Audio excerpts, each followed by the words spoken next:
नमः सिद्धेभ्यः। ॐ नमः सिद्धेभ्यः। जय श्री ओम नमः सिद्धेभ्यः। नमो अरिहन्ताणं नमो सिद्धाणं नमो आयरियाणं नमो वज्रायाणं नमो लोये सव्यसाहूणं वन्दितु सव्यसिद्धे धोबे ममलमणो वमं गदिं पत्ते बोचामि समय पाहुड मेड़मो सुद के बेली वणिदम।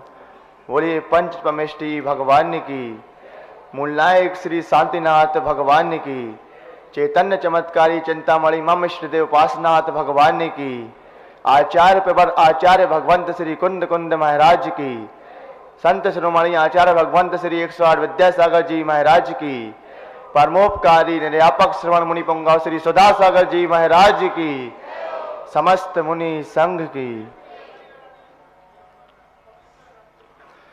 इस संसार में कितने जीव हैं? अनेकों प्रकार के जीवों से संसार भरा हुआ है और वह अनेकों जीव अनेकों प्रकार की क्रियाओं में प्रवृत्त हैं, उन क्रियाओं में लगे हुए हैं, उनमें परिणमन करते हैं। कितने गोद कित नार की कित त्रियंच अज्ञान, आज धन्य मानुष पायो जन बरथान। कितने निगोद में कितने नार की कितने त्रियंच कितने अज्ञानी इस संसार में भरे पड़े हैं। कितने देव हैं, उनमें भी हमने क्या पाया है? मनुष्य तन, जैन धर्म और पूज्य गुरुवर। हम देखते हैं कि पुण्य सबका होता है, देवों का भी पुण्य होता है और वह देव अपने पुण्य के उदय में भोगों को भोगते हैं, विषयों में रक्त हो जाते हैं, इंद्रिय के विषयों में वह लीन हो जाते हैं। पुण्य सबका हुआ करता है।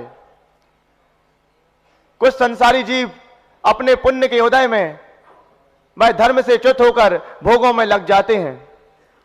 पुण्य के उदय में वह गुरु को छोड़कर इंद्रिय के सुख में लग जाते हैं, इंद्रियों के सुखों को भोगने में लग जाते हैं, उन विषयों में लीन हो जाते हैं। पुण्य कर्म का उदय हमारा भी है, पुण्य हमारा भी है, लेकिन हमारा पुण्य उनके पुण्य के जैसा नहीं है। हम अपने पुण्य के उदय में धर्म से च्युत नहीं होते, हम भोगों से च्युत होकर धर्म में लग रहे हैं। यह हमारे पुण्य कर्म का उदय है। हम उन इंद्रिय के विषयों में न लगकर हम समय सार में अपने ध्यान को लगा रहे हैं, यह हमारा पुण्य कर्म का उदय है। हम अपने पुण्य कर्म के उदय में गुरु से च्युत न होकर पूज्य गुरुवर के चरणों की वंदना कर रहे हैं, यह हमारा पुण्य है, यह हमारा पुण्य है। उनके पुण्य और हमारे पुण्य में कितना अंतर है। हमारा पुण्य सातिशय पुण्य है, जो इस संसार में हर किसी का नहीं हुआ करता। सातिशय पुण्य कुछ बिरले जीव होते हैं हम जैसे, जिनका सातिशय पुण्य हुआ करता है, जो पुण्य में धर्म को करते हैं। प्रायः देखा जाता है कि जब पुण्य कर्म का उदय होता है तो लोग धर्म से च्युत हो जाते हैं, धर्म से अलग हो जाते हैं, धर्म को भूल जाते हैं, अपने इंद्रियों के भोगों में तृप्त हो जाते हैं। लेकिन हमारा पुण्य उनके पुण्य जैसा नहीं है। हम पुण्य में धर्म करते हैं, हम पुण्य में समय सार पढ़ते हैं, हम पुण्य में अपनी रुचि समय सार में लगाते हैं, हम पुण्य में गुरु की वंदना करते हैं। यह सातिशय पुण्य कहलाता है। महानुभाव, इसी पुण्य के कारण हमें उस श्रमण संस्कृति संस्थान जो ज्ञान तीर्थ कहलाती है उसमें प्रवेश मिला। इसी पुण्य के कारण हमें समय सार शिविर में आने को मिला, हमें समय सार का अध्ययन करने को मिला, और इसी पुण्य के कारण आज हमें पूज्य गुरुदेव एक गुरु के रूप में प्राप्त हुए हैं। यह क्या है? हमारा पुण्य है।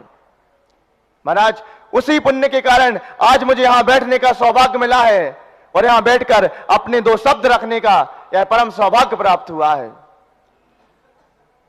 बोलने का सौभाग्य तो प्राप्त हो गया, लेकिन साक्षात समय सारी के सामने मैं समय सार की क्या व्याख्या करूं?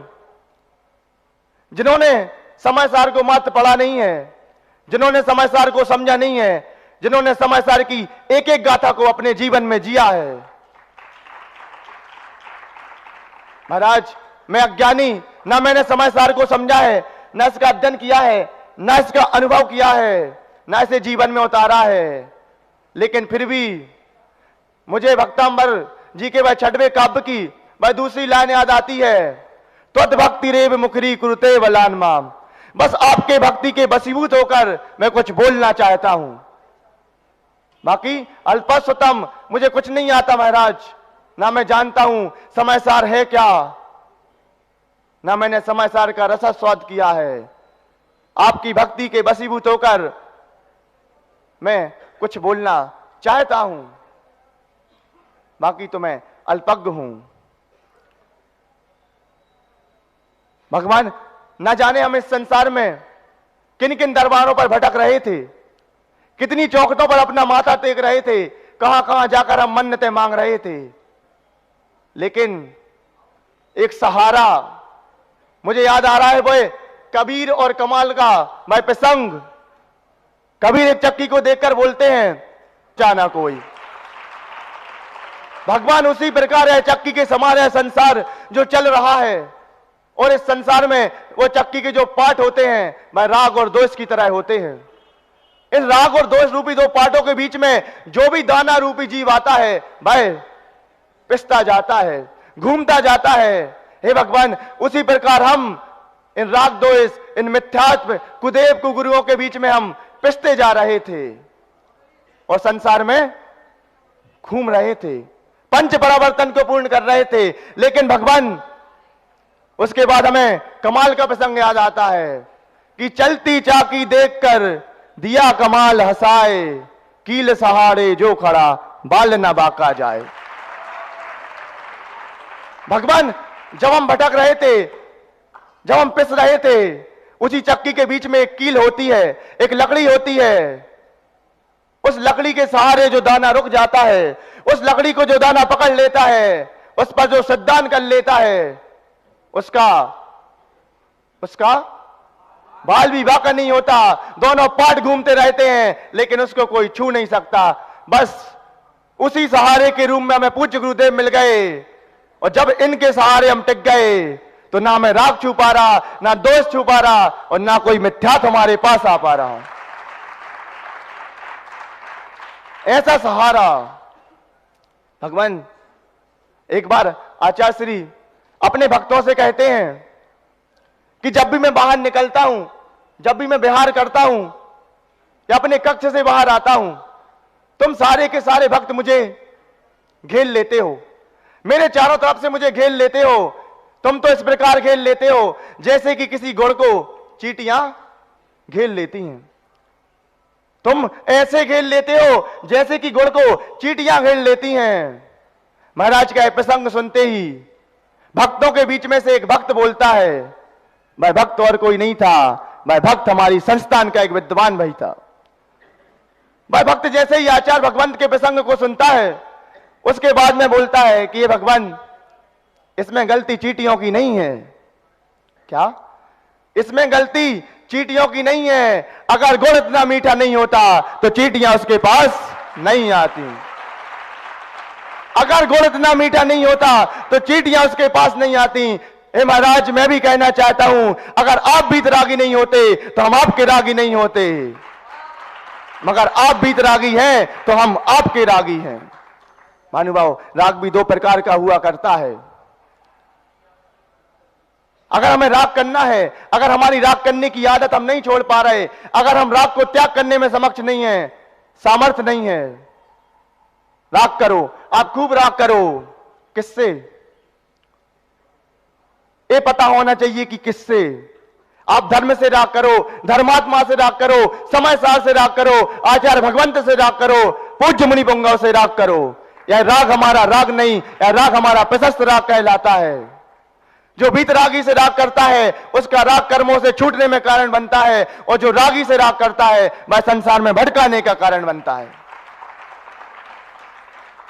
राग दोनों में किया जा रहा है, लेकिन किससे, वह समझने वाली बात है। जो रागी से राग करते हैं वह संसार में भटकते हैं, जो रागी से राग करते हैं वह पंच परावर्तन करते हैं, लेकिन जो वीतरागी से राग करते हैं वह वीतरागी बन जाते हैं। इसी रागी से राग को ना करने के लिए आचार्य भगवंत कुंद कुंद स्वामी पूज्य समाचार ग्रंथराज में पुण्य पाप अधिकार की 157वीं गाथा, रत्तो वंदति कम्मम मुंजति जीवो विराग संपन्नो एसो जनो बदेसो तमा कम्मेसु महाराज जय। रत्तो वंदति कम्मो, जो राग करते हैं, जो रागी से राग करते हैं, वह कर्मों से बंधते हैं, वह संसार में घूमते हैं। मुंजति विराग संपन्नो, और छूटता कौन है? जो विराग से संपन्न होता है, जो वीतराग होता है, जो पूज्य मुनि पद को धारण करता है, वह कर्मों से छूटता है। कुछ एक पक्ष वाले लोग समाचार को स्व अध्ययन करके किसी एक पक्ष को लेकर समाज में अपनी एक मिथ्या भ्रांति फैलाते हैं। एक पक्ष को पकड़कर, एक पक्ष को पर सिद्धांत कर एक पक्ष को अपने जीवन में ग्रहण कर उस पक्ष पर अपनी बात रखते हैं, अपनी बात को फैलाते हैं, मिथ्यात्व को फैलाते हैं। बैरागी जो कपड़े को धारण कर शुद्धोपयोग में लीन हो जाते हैं, कपड़े को धारण कर वह घर में बैठे बैठे उस आत्मा का दर्शन कर लेते हैं। कौन सी आत्मा? वो जो पीली पीली दिख रही है, उस आत्मा का दर्शन कर लेते हैं। लेकिन ऐसे जीव कर्मों से छूटते नहीं हैं। मुंजति जीवो विराग संपन्नो, जो विराग से संपन्न होता है, जो वितरागता का धारी होता है, जो वैराग्य से संपन्न होता है, वह जीव कर्मों से छूटता है। ऐसो जिणो बदेसो, यह मैं नहीं कह रहा, यह महाराज श्री नहीं कह रहे, यह कुंद कुंद आचार्य नहीं कह रहे, यह तो जिनेन्द्र देव की वाणी है। महाराज बताते हैं कि ये जो संसारी प्राणी हैं, ये बहुत चतुर होते हैं। ये हमारी बात पर विश्वास नहीं करते, महाराज की बात पर विश्वास नहीं करते, ये आचार्य कुंद कुंद भगवान की बात पर विश्वास नहीं करेंगे। लेकिन यहां तो जिनेन्द्र भगवान कह रहे हैं, और जब जिनेन्द्र भगवान कह रहे हैं तो आपको विश्वास करना पड़ेगा। ऐसो जिणो बदेसो।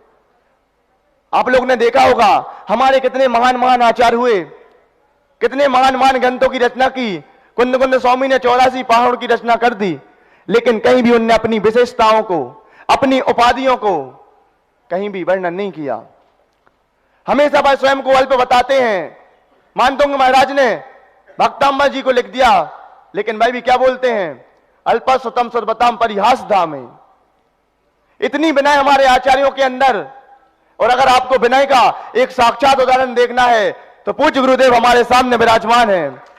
हमने देखा था जब महाराज श्री गुरु तीर्थ वंदना के लिए जा रहे थे, अपने मन में बस एक विचार कि गुरु तीर्थ वंदना करनी है।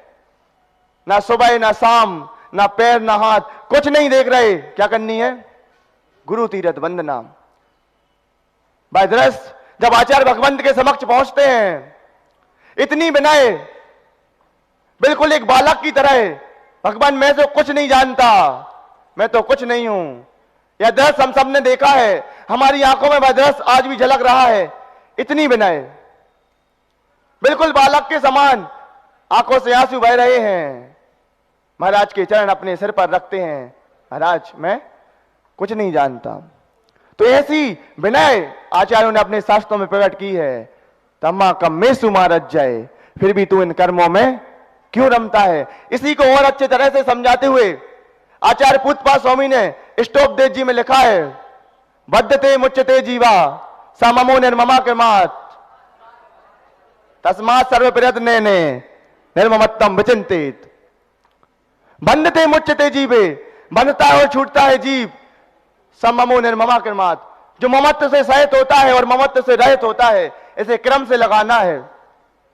कभी भी वस्तु के लिए परिग्रह नहीं कहा गया, वस्तु के लिए परिग्रह कभी नहीं कहा गया। वस्तु के प्रति जो ममत्व का भाव होता है उसको परिग्रह कहा जाता है। उस ममत्व के भाव को जो छोड़ता है वह कर्मों से छूटता है, और ममत्व के भाव में जो लगता है वह कर्मों का बंध करता है। इसको समझना, उस ममत्व के भाव को आज त्याग करना है।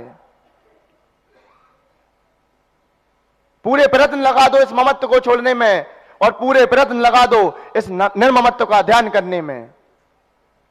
महाराज यही नहीं रुके, इसके बाद वह फिर से लिखते हैं कि राग और द्वेष कैसा होता है, किस प्रकार हमें संसार में वर्ण कराता है। राग द्वेष द्वि दीर्घा नेता कर्षण कर्मणा अज्ञा न सुचरम जीवम संसार अब्धौ भ्रमत्त सौ। राग देश रूपी दो डोरियां, आपने देखा होगा जब कठपुतली का खेल होता है वह स्वयं से नहीं नाचती, उसको नचाने वाला ऊपर खड़ा होता है, उसके हाथ में उसकी रस्सियां होती हैं। उसी प्रकार इन राग दोष रूपी दो रस्सियों से हम बंधे हुए हैं। संसार अब्धौ भ्रमत्त सौ, संसार में भ्रमण कराती हैं, पंच परावर्तन कराती हैं, जन्म जरा और मृत्यु के दुखों को भोगना पड़ता है। हमें आज इनको समझना है। प्रायः देखा जाता है कि साक्षात समझदारी से समाचार पढ़ने का सौभाग्य मात्र दो लोगों को प्राप्त होता है। पहले तो वो भव्यात्मा जो दीक्षा लेकर नम दीक्षक मुनिराज बनते हैं, जिनकी नवीन दीक्षा होती है, उनके संग के आचार्य या वरिष्ठ साधु उपाध्याय परमेष्ठी उन्हें समाचार आदि ग्रंथों का अध्ययन कराते हैं। साक्षात समाचारी से समाचार पढ़ने का सौभाग्य। और दूसरे नंबर पर यह सौभाग्य हम श्रीमद संस्कृति संस्थान के बच्चे और बच्चियों को प्राप्त होता है कि हमें साक्षात समाचारी से समाचार पढ़ने का यह सौभाग्य मिलता है। जिन्होंने समाचार को अपने जीवन में उतारा है, अंगीकार किया है, उनसे समाचार पढ़ने का सौभाग्य आज गर्व महसूस होता है मुझे इस बात पर चिंतन करने में।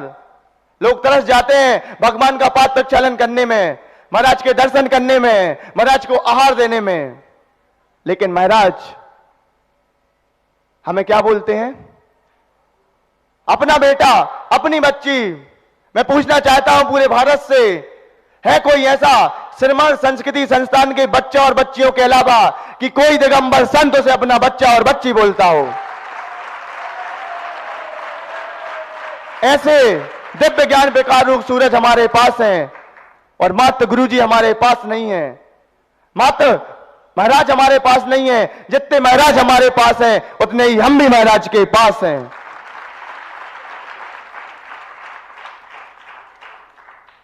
महाराज जब हम पर्यूषण आदि में जाते हैं, हम ना कुछ जानते हैं, ना ग्रंथों का अध्ययन किया है।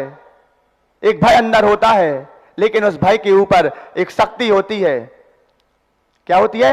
उस भय के ऊपर एक शक्ति होती है। महाराज जब संस्थान का बच्चा गद्दी पर बैठकर एक बार अपने पिता तुल्य की जयकारा लगाकर अपना प्रवचन स्टार्ट करता है, फिर तो महाराज हमें खुद नहीं पता हम क्या क्या बोल देते हैं, और जो जो बोलते हैं सब आगम से प्रमाण निकलता है।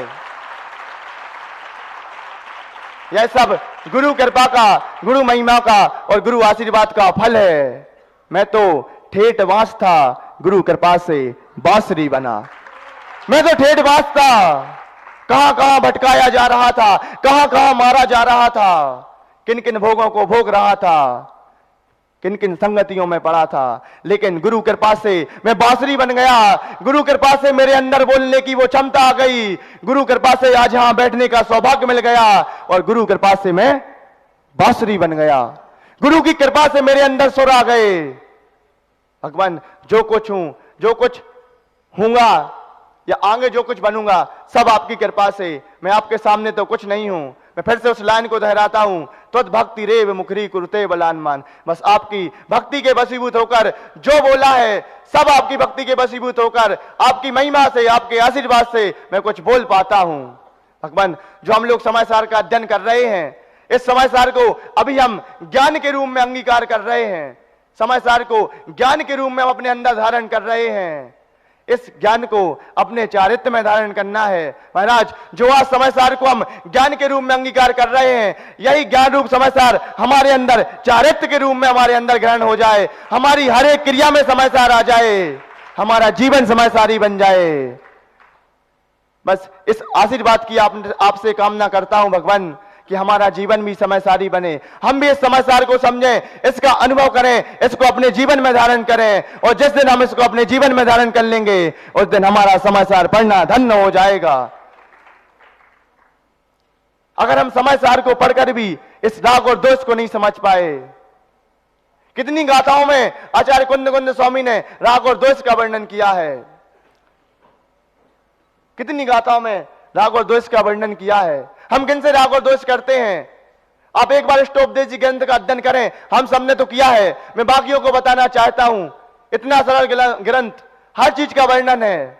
महाराज लिखते हैं, बपुर ग्रम धर्म धारा उत्ता मित्ताणी सत्वा सर्वधान्य स्वभावानी मूरा स्वामिनी प्रबद्धते।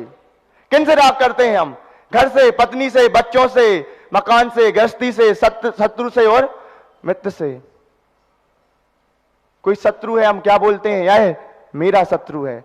शत्रु से भी हम राग करते हैं, दोष करते हैं। सर्व अन्य स्वभाव वाले हैं, हमें अन्य स्वभाव को समझ के अपने आप को इनसे दूर ले जाना है। क्यों? क्योंकि जैन धर्म त्यागना सिखाता है। जैन धर्म त्याग प्रधान धर्म है। सारे ग्रंथों में छोड़ने की बात कही है, कहीं भी ग्रहण करने की बात नहीं कही। सारे ग्रंथों में छोड़ने की बात कही है। आप जितना जितना छोड़ते जाओगे, अपने स्वभाव की उतनी उतनी प्राप्ति होती जाएगी। महावीर का उपदेश है, भाई भगवान कहते हैं कि अगर कुछ चाहिए तो कुछ छोड़ो, कुछ कुछ चाहिए तो कुछ कुछ छोड़ो, और सब कुछ चाहिए तो सब कुछ छोड़ो। और जब हम सब कुछ को छोड़ देंगे, जब हम सब छोड़ देंगे, जब जाकर हम भी ऐसे पूज्य पद को प्राप्त होंगे। भगवान, बस अंत में यही भावना भाता हूं कि जिस प्रकार मेरा जो सपना था, जिस प्रकार आज वहां से आकर यहां बैठने का मेरा सपना साकार हुआ है, जिस प्रकार आज वहां से यहां आ गया, भगवान बस आपका आशीर्वाद मिले और गुरु की कृपा रहे तो यहां से वहां तक भी पहुंचने का मेरा सपना साकार होए। इसी मंगलमय भावना के साथ बोले पंच ब्रह्मेष्टि भगवान की। एक बार जोरदार तालियां हमारे संस्थान के बाल विद्वान के लिए, जो श्री समय सार जी ग्रंथराज पर इतनी सुंदर प्रस्तुति अपनी बात रख रहे हैं। मैं ये कहूंगा कि देवागम गुरु के अनुयायी हम सीना तान के कहते हैं, हम सुधा सिंधु के बच्चे हैं और संस्थान में रहते हैं। हम सुधा सिंधु के बच्चे हैं और संस्थान में रहते हैं। ये हमारा सौभाग्य है। हम गर्व से कह पाते हैं कि हमारे गुरुदेव सुधा सागर जी महाराज हैं। ये हमारा सौभाग्य है कि हम गर्व से कह पाते हैं कि हमें पूज्य गुरुदेव सुधा सागर जी महाराज अध्ययन कराते हैं। ये हमारा सौभाग्य है। जन्मों जन्मों का कोई पुण्य लेकर के हम यहाँ आए हैं कि हमें पूज्य गुरुदेव सुधा सागर जी जैसे संत मिले। और ये कामना हम सब करते हैं यहाँ बैठ करके कि गुरुदेव, जब तक हमें सिद्धत्व की प्राप्ति ना हो जाए, तब तक मुझे भव भव में आपके चरण की सन्निधि मिले, ऐसी हम सबकी कामना है। ये बाल विद्वान जो यहाँ पर आकर के बोल रहे हैं, ये जो अपनी बात रख रहे हैं, ये बात पूज्य गुरुदेव की अनुकंपा का ही फल है। लोग कहते हैं कि हमें आत्मा की सिद्धि हो रही है, लोग कहते हैं कि हमें इतना आनंद आ रहा है, लोग कहते हैं घर में रह करके हम आनंद की अनुभूति कर रहे हैं। बंधुओं, घर में कोई आनंद नहीं होता। आनंद होता है तो गुरु चरणों में होता है। जितना आनंद हम लोगों को यहाँ आता है, हम लोगों को महाराज श्री अभी दिवाली बाद रिजर्वेशन भी करा लिया, लेकिन घर जाने की खुशी नहीं रहती जितनी खुशी समय सार पढ़ने की होती है। यहां आकर के वो आनंद की अनुभूति हम करते हैं कि 10 दिन हमें समय सार पढ़ने का अवसर मिले। ये हमारा, या आपने ऐसी क्या व्यवस्था बनाई कि हमें 5 साल संस्थान में पढ़ने मिल रहा है, ऐसी व्यवस्था बनाते कि 5 साल आपकी चरण सन्निधि में रह करके हम लोग यहाँ प्रतिदिन पढ़ते। तो ये सब हम सब का पुण्य है कि हमें पूज्य गुरुदेव की सन्निधि में ये सब अवसर मिल रहा है। अब मैं विदुषी बहन सुस्मिता जैन शास्त्री जो समय साल जी ग्रंथराज पर अपनी बात रखेंगी, उसके पूर्व एक मैं घोषणा करना चाहूंगा इस प्रवचन से, इस व्याख्यान से और हमारे बच्चों से, चाहे वह बालक हों, चाहे वह बेटियां हों, बहनें हों, इनसे प्रभावित होकर के हमारे आगरा समाज के गौरव श्री महेश चंद्र जी जैन ने, नीलम जी जैन कमला नगर आगरा वालों ने 11,000 रुपए की घोषणा श्रवण संस्कृति संस्थान के लिए की है। उन्होंने यह राशि अध्ययन के लिए कि बच्चे जो अध्ययन कर रहे हैं उसमें जो शास्त्र की उपयोगिता होगी उसके लिए 11,000 की राशि उन्होंने संस्थान के लिए दी है। मैं बहुत बहुत धन्यवाद और बहुत बहुत आभार उसके। हाँ, मैं भैया कुछ बोलना चाह रहे हैं, बात क्षमा करिएगा, बीच में आया। और हमारे माननीय अध्यक्ष आदरणीय प्रदीप जी पीएनसी जो बराबर इन बच्चे और बच्चियों को देख रहे हैं टेलीविजन के माध्यम से और आज प्रत्यक्ष में अभी सुन रहे थे, तो आते ही एक भाव हुए जो पूरे भारत के हो रहे हैं कि आते ही उन्होंने कहा मेरे परिवार की ओर से, मेरी ओर से 1,11,000 रुपए की राशि सब बच्चों के बीच में जैसा महाराज जी आदेश देंगे वितरण करा दी जाए। सुबह के प्रवचनकारों को भी संध्या का, तो आश्चर्य हम सभी देख पा रहे हैं। बहुत बहुत धन्यवाद, मैं बीच में आया। बहन सुस्मिता जैन समय साल जी ग्रंथराज पर अपनी व्याख्या करें। ओम नमः सिद्धेभ्यः, ओम नमः सिद्धेभ्यः, ओम नमः सिद्धेभ्यः। नमो अरिहन्ताणं, नमो सिद्धाणं, नमो आयर्याणं, नमो वज्रायाणं, नमो लोये सव्वसाऊणं। वन्दितु सव्वसिद्धे ध्रुवममलमणोवमं गदिं पत्ते वोच्छामि समयपाहुण मिणमो सुद केवली भणिदम्। जय बोली देवादिदेव गजराशि शांतिनाथ भगवान की। आचार्य गुरुदेव कुंद कुंद महाराज की। संत श्रोमणी आचार्य गुरुदेव श्री 108 विद्यासागर जी महामुनि राज की। निर्यापक श्रवण मुनि पुंगव श्री 108 सुधा सागर जी महामुनि राज की। एक राजा था।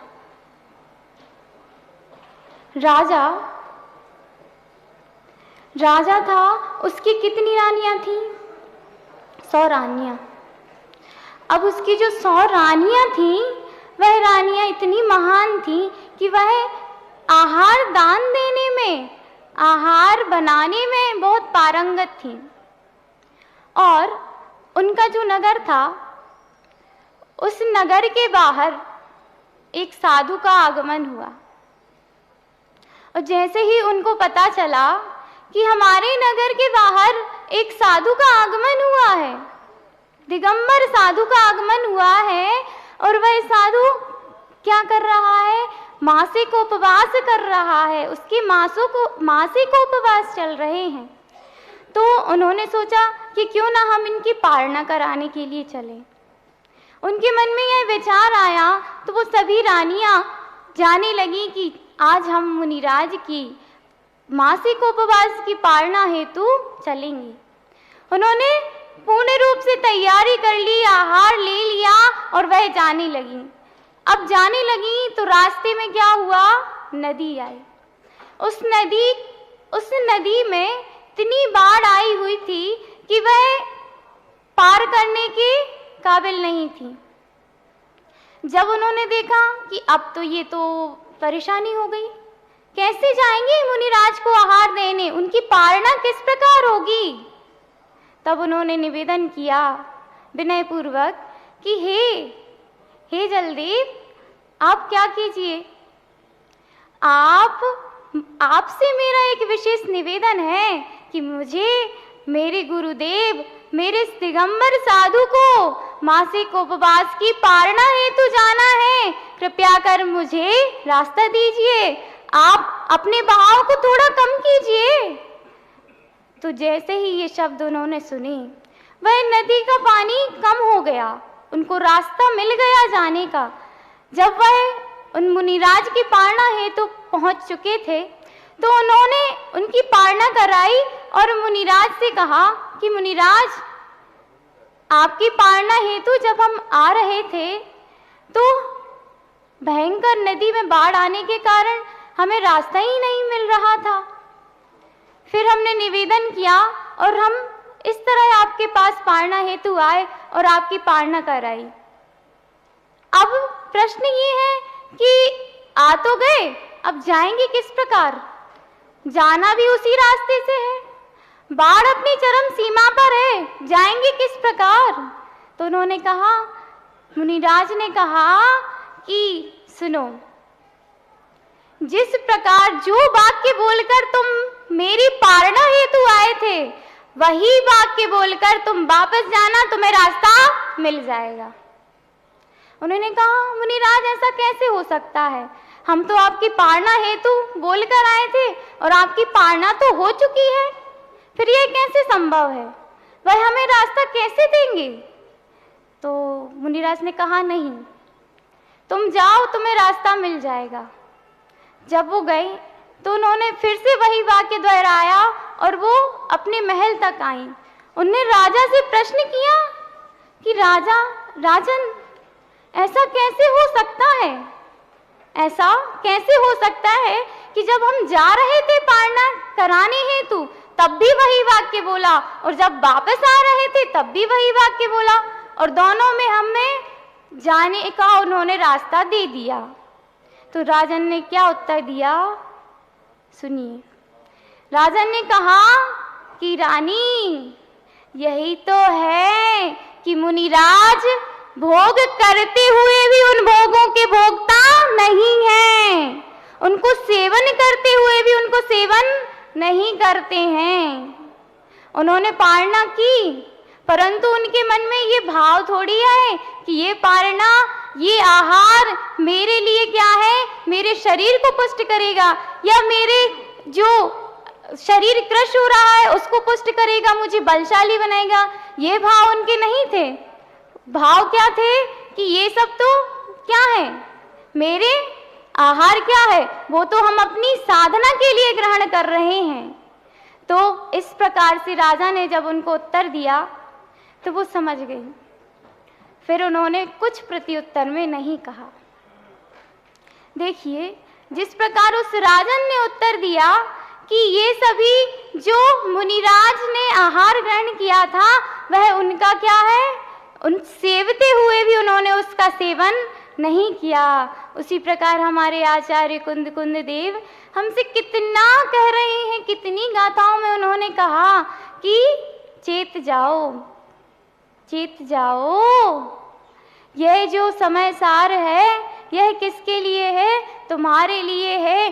तुम भी जिस प्रकार उन मुनिराज ने अपने को आहार लेते हुए भी उस आहार को अपने परिणमन में नहीं लाया, उसी प्रकार तुम्हें भी क्या करना है कि सेवन करते हुए भी उसको सेवन नहीं करना है। इसी प्रसंग में इष्टोपदेश जी में गाथा आती है कि ब्रुवन्नपि नाब्रूते गच्छन्नपि न गच्छति, और स्त्री कृतात्म तत्वस्तु पश्यन्नपि न पश्यति। अर्थात क्या करते हैं मुनिराज, बोलते हुए भी नहीं बोलते हैं, गमन करते हुए भी गमन नहीं करते हैं। वह तो क्या करते हैं, स्त्री कृतात्म तत्वस्तु पश्यन्नपि न पश्यति, केवल अपने ही तत्व चर्चा में, अपने ही आत्मा के स्वभाव में वह लगे रहते हैं। इसी प्रकार आचार्य कुंद स्वामी भी हमसे क्या कह रहे हैं कि उपभोज्यमिन्नियेहम् दव्वाणम चेदनानिमिदिराणम जम कुणदि सम्मदिक्ति तम से सवदम निर्जर निमित्तम। अर्थात कि ये सब जो क्या है, उपभोग करने के लिए हैं। जो हम उपभोग कर रहे हैं वह अपन जो उपभोग करते हैं वह किस अवस्था में, अज्ञान अवस्था में, अज्ञान के कारण उपभोग करते हैं। और वह उपभोग हमारा किस कारण होता है, बंध को काटने के कारण। वह हमारे लिए बंद कराता है कर्मों का। और मुनिराज जो उपभोग करते हैं वह उनकी निर्जरा का कारण होता है। हम जो उपभोग करते हैं वह तो बंध का कारण होता है, और जो मुनिराज उपभोग करते हैं वह किसका कारण होता है, निर्जरा का। तो अब जब मुनिराज हमें बता रहे हैं, आचार्य बता रहे हैं कि तुम भी उसी रास्ते पर चलो जिस रास्ते पर हमारे वीतराग सर्वज्ञ देव चले हैं, कि किस प्रकार से हमें भी उन मुनिराजों की तरह क्या करना है कि सेवन तो भी न सेवदी असेव मारो भी सेवकों को भी उपगरण चेता कस्सवी नाया पायणोती सोदी।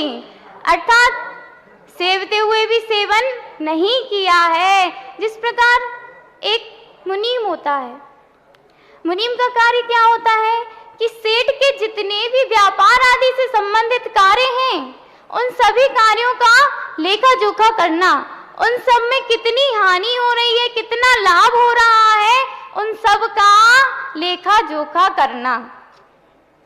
जिस प्रकार वह मुनीम उन कार्यों को करता है पर फिर भी वह उन कार्यों का भोगता नहीं है। क्या कार्यों को करता तो है लेकिन वह उसका करते हुए भी भोगता नहीं है। और जो सेठ है, सेठ क्या करता है, वह केवल मुनीम को बता देता है कि तुम ये मेरा कार्यभार संभालो, वह कुछ नहीं करता।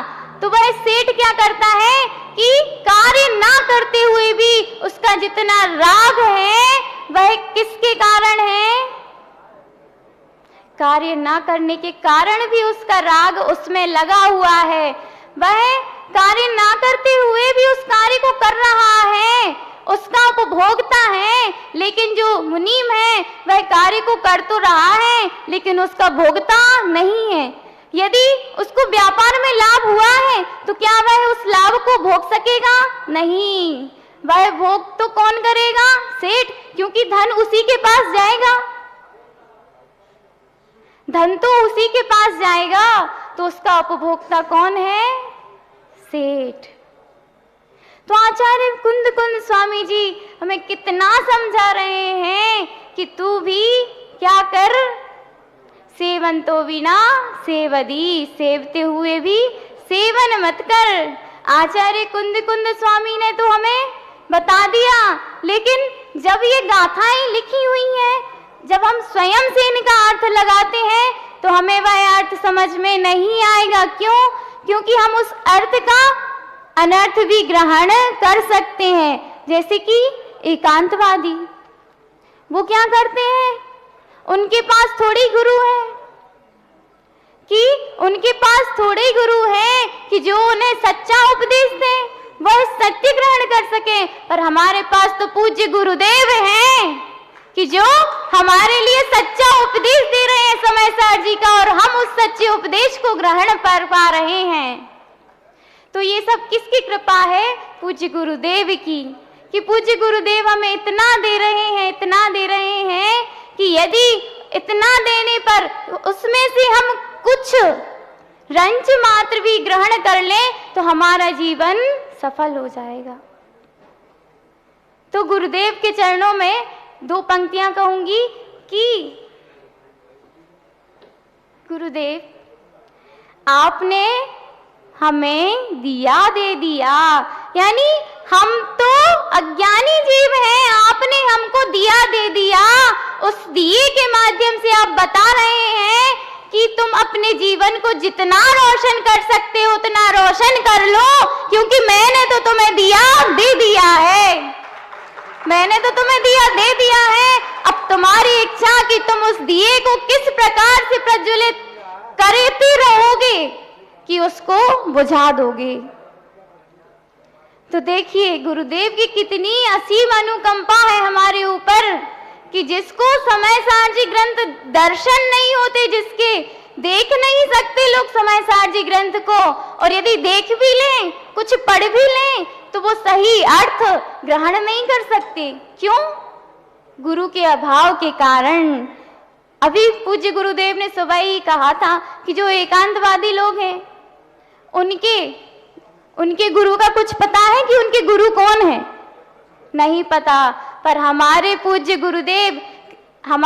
गुरुदेव जो हैं वह कहते हैं कि हमारे बाप तो निर्यापक श्रमण मुनि पुंगव श्री सुधा सागर महाराज ही हैं, कि यही हमें हमारे जो आत्म कल्याण का मार्ग है वह बता रहे हैं कि तुम अपने वह स्वयं तो ग्रहण कर रहे हैं, पर ग्रहण करने के साथ साथ हमको दे रहे हैं कि मैं तो अपना कल्याण कर लूंगा, पर तुम अज्ञानी हो, तुम थोड़ा कुछ भी ले लो तो तुम अपना भी कल्याण कर लो।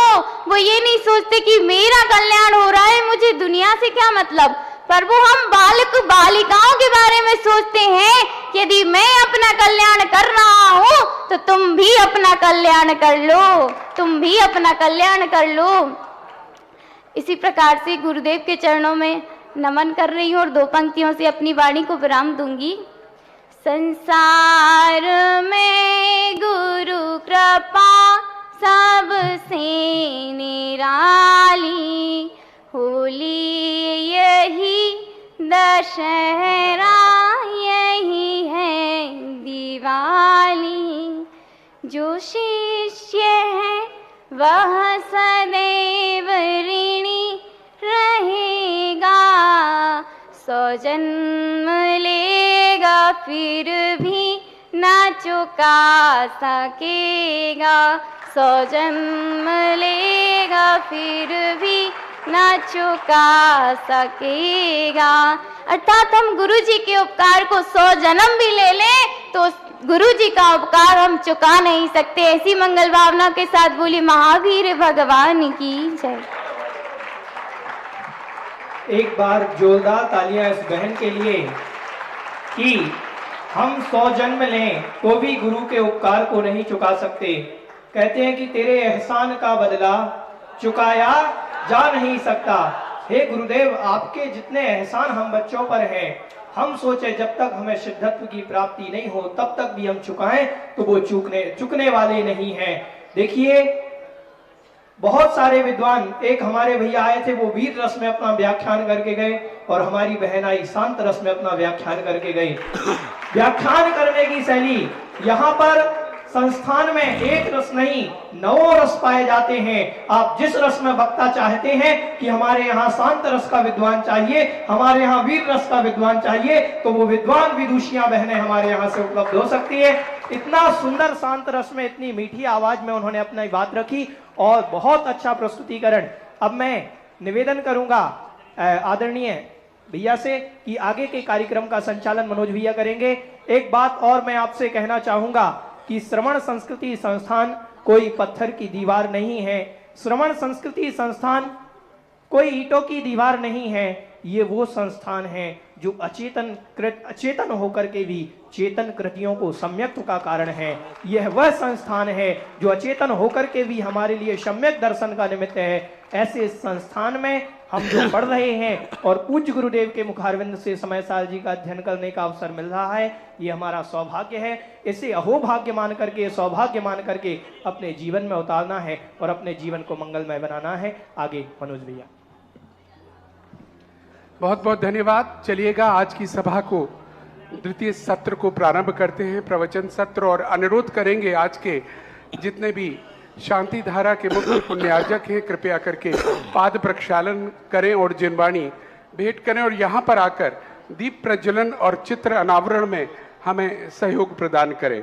हमारे माननीय अध्यक्ष श्रीमान प्रदीप जी पीएनसी, माननीय महामंत्री श्रीमान नीरज जी जैन और माननीय कोषाध्यक्ष श्रीमान निर्मल जी मोठिया और पूरी टीम के साथ आकर दीप प्रज्वलन करें।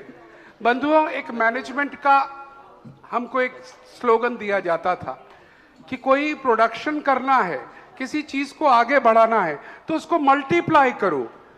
आप एक जगह पर अगर 1 यूनिट लगा रहे हो तो उसको 10 जगह यूनिट लगाओ। मैं जब ये देख रहा हूं आप लोगों का ये सब कार्य, समय सार की गाथाएं हम सुन रहे हैं, तब एक ही बात समझ में आती है, कितना कठिन रहा होगा वो समय 1994 का, जब पूज्य श्री ने जयपुर में सांगानेर में जाकर संस्थान की स्थापना की होगी।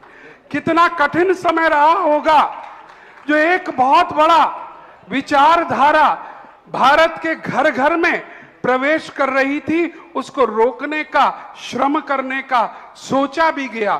कहा तो बहुत कुछ जाता है, मंचों से कहा जाता है, परंतु करा बहुत कम जाता है। लेकिन आज यहां पर आकर देख पा रहे हैं कि आप जैसे विद्वान और 600 अन्य विद्वान पूरे भारत में एक सेना बनकर, महाराज जी गिरनार के लिए कह रहे थे ना परसों, हमारी वानर सेना तैयार है। मैं तो कहूंगा ये राम जी की सेना ये तैयार है, एक पूरा संस्थान तैयार है मुकाबला करने के लिए उस विचारधारा का। और जब जब उस विचारधारा पर इस मंच से प्रहार होता लाइव में, मैं चौंकता हूं पूज्य श्री के श्रीमुख से, मैं चौंकता हूं, क्योंकि उस विचारधारा ने अपनी जड़ें भारत क्या पूरे विश्व में इतनी मजबूत की थी, उनको हिलाना कठिन था। लेकिन आज जड़ मूल उखाड़ के फेंक दिए हैं, तो वो केवल और केवल पूज्य श्री की अपने श्रम से है। बोले परम पूज्य निरापक श्रमण मुनि पुंगव 108 श्री सुधा सागर जी महाराज की। जिस समय सार को लोगों ने भुला दिया, जिस समय सार से लोगों ने लोगों को भटका दिया, उस समय सार को पुनः हम लोगों के जीवन में लाने का जो कार्य किया है, उन पूज्य गुरुदेव से अनुरोध करेंगे अपनी मंगल में वाणी से उसी समय सार गाथा को आगे बढ़ाएं। पूज्य गुरुदेव। जय श्री ओम नमः सिद्धेभ्यः। पंच परमेष्ठी भगवान की, आचार्य श्री गुरुवर कुंद महाराज की, आचार्य श्री गुरुवर विद्यासागर महाराज की।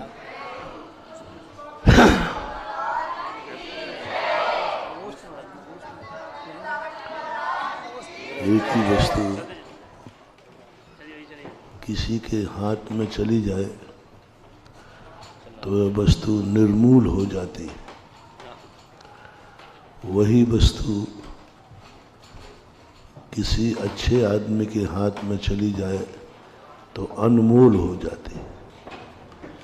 अभी मनोज बाबू बोल रहे थे, एक दिन वो था, किसी समय सार को ऐसे गंदे लोगों ने पढ़ा और समय सार पढ़ कर के वो इतने गंदे हो गए कि सारे भारत के गंदगी का रूप महसूस करने लगा इसी समय सार से। परिणाम ये निकला कि समय सार को लोगों ने मंदिरों से बाहर निकाल दिया, निकालना पड़ा। समय सार के प्रति लोगों को घृणा हो गई, इतनी घृणा हो गई कि समय सार का नाम लेते ही लोगों के मन में एक भयानक स्थिति आ जाती। यानी यह व्यक्ति समय सार का नाम ले रहा है, समय सार पढ़ रहा है, इसका अर्थ है ये समय सार नहीं पढ़ रहा है, मुनि धर्म का विरोधी द्रोही तैयार हो रहा है। समय सार पढ़ते ही लगता था कि ये सब धर्म का द्रोही है, मुनियों का द्रोही है, श्रमण संस्कृति का विनाशक है, आर्ष परंपरा को समाप्त करने वाला। ये भयानक खौफ अभी ज़्यादा समय नहीं हुआ, 40-50 साल पहले ये खौफ हुआ था। सारे भारत की श्रमण संस्कृति कांप गई थी। सारे भारत के जो मुनि भक्त थे, जो आर्ष परंपरा थी, वो थर थर कांप गए। जो समय सार पड़े, स्वाध्याय का फल पूज्यवर कुंद कुंद भगवान ने कहा, नानस्य फलम उपेक्षा, ज्ञान का फल उपेक्षा, ज्ञान का फल संयम, ज्ञान का फल चारित्र। यहाँ तो समय सार पढ़ने का फल अचारित्र, असंयम, प्रतिमाएं छोड़ दी समय सार पढ़ने वालों ने। समय सार पढ़ने वालों ने ली हुई प्रतिमाएं छोड़ दी। समय सार पढ़ने वालों ने आजीवन अभिषेक पूजन के नियम लिए, वे छोड़ दिए। आजीवन जिनके नियम थे, रात्रि भोजन के नियम तोड़ दिए, जितने नियम थे सब तोड़ दिए, समय सार पड़ गए। लोग घबरा गए। ये परिवार तो वो था जहां बिना अभिषेक पूजन के कोई पानी भी नहीं पीता था। आज तो कोई भी व्यक्ति अभिषेक पूजन नहीं कर रहा है, तोड़ दिए नियम।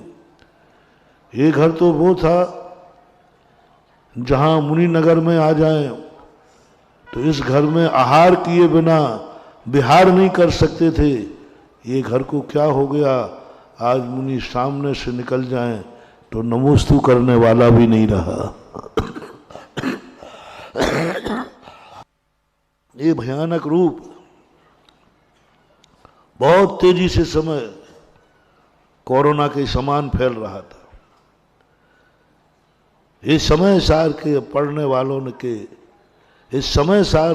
वालों के पास एक ऐसी बीमारी हुई कोरोना के समान, एक को छुए दूसरा, दूसरे को छुए तीसरा, ऐसे कन्वर्ट हो गए, ऐसे लोग हो गए, बड़े बड़े आदमी जो हमारे समाज के कर्णधार थे, जो हमारे समाज के नेता थे।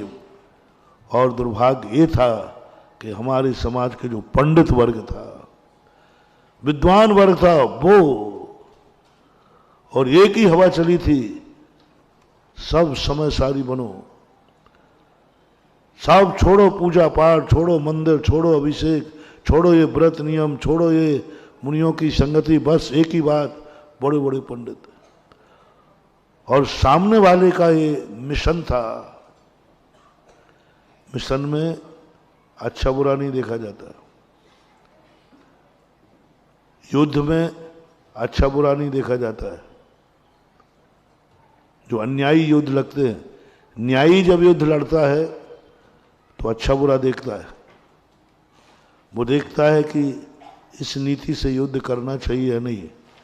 लेकिन आताताई जब युद्ध लड़ता है तो न्याय अन्याय नहीं देखता, वो कहता है मुझे तो युद्ध जीतना है, जैसे अदालतों में होता है। आज कोई केस लड़े नहीं जाते, केस जीते जाते, कोई लड़ते नहीं केस। क्या बोलते हैं आप उसको? सेटिंग व्यवस्था। यही स्थिति बनी सन 1900 लगभग 32 के बाद की बात है, आगे पीछे यही स्थिति बन गई। कोई मिशन चला दिया निकालो मंदिरों से मुनियों को, मुनियों का विहार बंद कराओ, मुनियों का प्रवेश बंद कराओ, मुनियों को आहार देना बंद करो। एक मिशन चलाया गया था, और मिशन इतना खतरनाक, जैसे बने तैसे खरीद फरोख्त करके भी। जयपुर के अंदर पूज्यवर शिव सागर जी महाराज जी ने एक बहुत बड़ा सम्मेलन किया विद्वानों का कि हमारी समाज टूट रही है, हमारी समाज धर्म से भाग रही है, इसको कैसे रोकें, कैसे जोड़ें।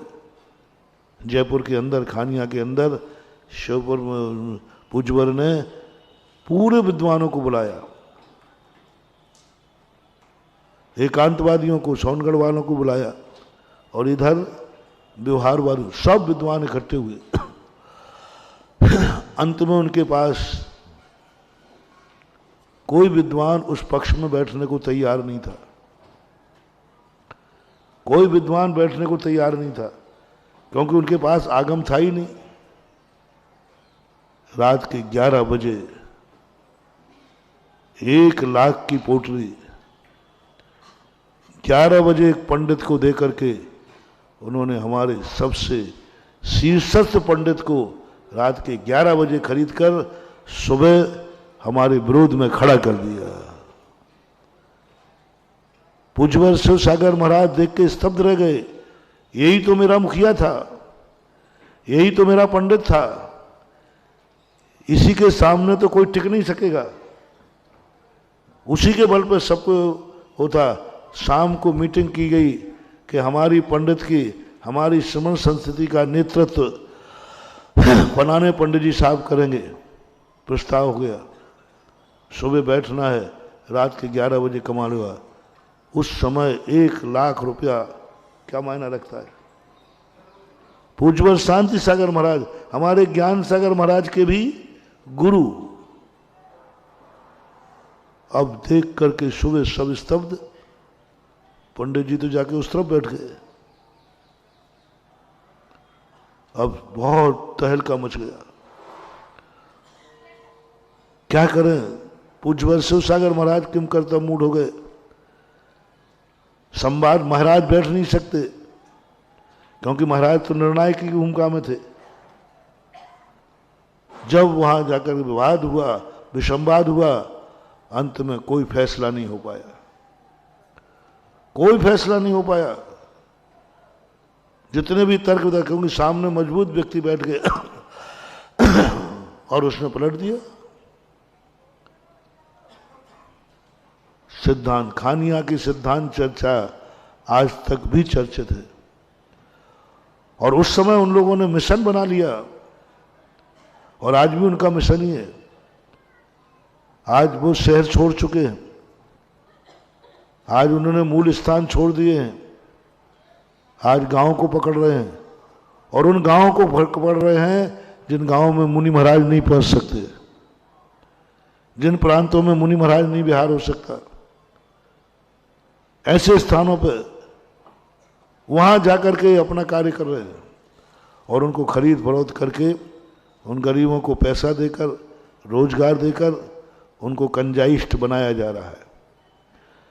जैसे ईसाइयों ने ईसाईकरण किया था, ऐसे कंजाइस्टों ने कंजाइस्टीकरण करना शुरू किया। मिशन है ये इनका, धर्म नहीं। धर्म महावीर स्वामी का है, धर्म आर्ष परंपरा का है। जो चाहे तो सारी दुनिया को जबरदस्ती गला दबा करके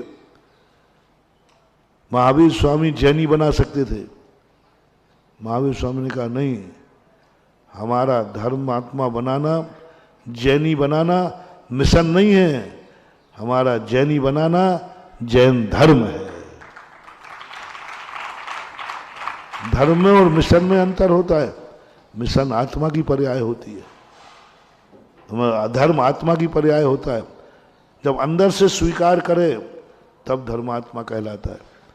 अंदर से स्वीकार और ले दे करके, दबाव में, प्रभाव में आकर के यदि कोई स्वीकार करता है तो वो धर्म की कोटि में नहीं आता, वो मिशन की कोटि में आता। और इन लोगों ने एक मिशन चलाया इसी समय सार के बल पर। मनोज बाबू ने बात कही तो मुझे पूरी प्लॉपी खुल गई। क्या करूं, मेरे पास प्लॉपी इतनी पड़ी हुई है, पूरी प्लॉपी खुल गई कि एक दिन वो था कि समय सार भटकाव का कारण बन रहा था, मिशन बन गया था। हमारे साधु संत ज्यादा पढ़े लिखे थे नहीं, हमारे साधु संत सब वृद्ध थे, शास्त्रों का ज्ञान था नहीं, आचरण का ज्ञान था, तर्क वितर्क करना जानते नहीं थे। प्रवचन होते थे तो महाराज बैठ जाते थे, 4 लोग बैठ जाते थे, कथा कहानी हो जाती थी। महाराज बैठ गए, 10-25 लोग बैठ गए, महाराज ने एक कहानी सुना दी, बस हो गया। लोक प्रवचनों का शौक नहीं था तो महाराज आहारों को जाते थे, तो आहारों के बाद महाराज बैठते थे। पहले पुराने लोगों को मालूम होगा, घरों में जाकर के महाराज आहार करने के बाद फिर पटिया डलता था, बैठते थे, और बैठ करके फिर महाराज वहाँ छोटा सा उपदेश देते थे, नियम दिलाते थे, क्योंकि यही प्रवचन था। घर घर जाकर के उपदेश देते थे महाराज। आहार के बहाने गए, बैठ कर हाँ रात्रि भोजन त्याग करो, वहीं छोटी सी कहानी सुना दी और आ जाते थे। तो ऐसी स्थिति में लेकर के और इन्होंने बड़े बड़े विद्वान सब इन्होंने खरीद लिए और बड़े बड़े विद्वान ऐसे दौड़े, हमारा पड़ला पूरा खाली हो गया, कोई जवाब देने वाला नहीं। फिर भी हमारे श्रमण संस्कृति ने, हमारे पूज्य शांति सागर वीर सागर महाराज ने मोर्चा नहीं छोड़ा, और मोर्चा नहीं छोड़ा। जितना बना बिहारी पंडितों ने कितना संघर्ष किया, घर घर जाकर के लोगों को समझाते थे। घर घर जाकर लोग मंदिरों में आए तो मंदिर सब उनके हो गए, क्योंकि बड़े लोग उस तरफ चले गए। अब बड़ा व्यक्ति तुम्हारे यहाँ का अध्यक्ष है, वो जिस पार्टी में जाएगा तो वर्चस्व किसका रहेगा। तो बड़े बड़े लोग थे सब उधर हो गए, मंदिरों में मुश्किल हो गया। ये तो मैंने खुद देखा है। जिन मंदिरों में सदा मुनि रहते थे उन मंदिरों में पूज्य ज्ञान सागर महाराज को जाने से बंद कर दिया। मुझे भी एक बिना नाम लिए बताता हूँ, और जहाँ जहाँ ज्ञान सागर महाराज को प्रवेश बंद किया था वहीं वहीं जाकर मैंने राजस्थान में ज्ञान सागर महाराज की मूर्ति बैठा ली और कह के आया हूँ दादा गुरु को नमोस्तु करने, है गुरुदेव दादा यही मंदिर था ना जहाँ तुमने प्रवेश बंद किया था। ये पोता आपको जिंदा तो प्रवेश नहीं करा पाया, लेकिन मरने के बाद करा।